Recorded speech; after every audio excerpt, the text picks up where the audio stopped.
There's 116 million adults in the United States with hypertension.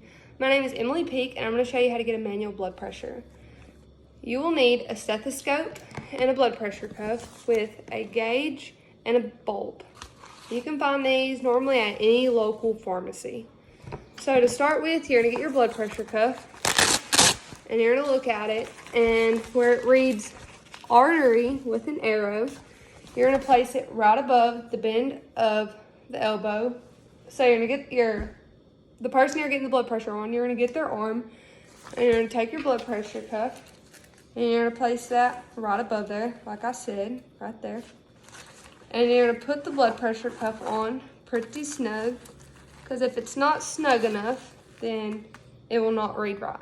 Then you're going to make sure that the person's legs aren't crossed and their arm is relaxed, because if it's not, then it also will not read right. So then you're going to take your stethoscope, and where your earpieces are, you'll see that they face in.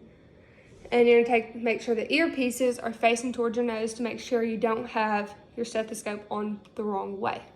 So you're going to put them in, and then you're going to take your stethoscope and place it underneath the blood pressure cuff just a little bit, and right there at the bend of the arm, and you're going to hold it with your left hand or your right hand. Just hold it with one of the hands, and then in the other hand you're going to hold your bulb, and you're going to take your index finger and your thumb, and you're going to make sure that it's tightened all the way.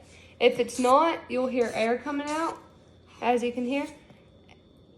So you're going to turn it all the way and make sure it's tightened. Your gauge will not go up if it's not tightened all the way, so you'll be able to tell easily. So once it's tightened, you're going to watch, and you're going to pump your blood pressure bulb. You can pump it to about 160 to 180, but you can pump it to 200 if you'd like. And then you're going to take your index finger and your thumb, like I said, and you're going to slowly release it. You're going to listen for your first heartbeat. And the first heartbeat will be your systolic number, which is the top number to your blood pressure. His was 135. And then you're going to listen for the very last heartbeat, which will be your diastolic number, which is your bottom blood pressure number. And his is 75.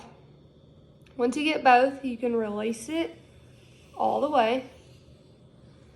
And then you can take the blood pressure cuff off.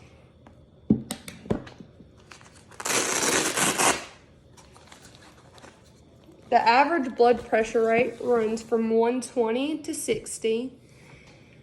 And it's okay if it's a little high. Like I said, his was 135 over 75, but that's all right. That's normal. It'll run as long as it's close to that, you're fine. But if it gets to 180 over like 120, you need to seek emergency care. But like I said, it runs from 120 over 60.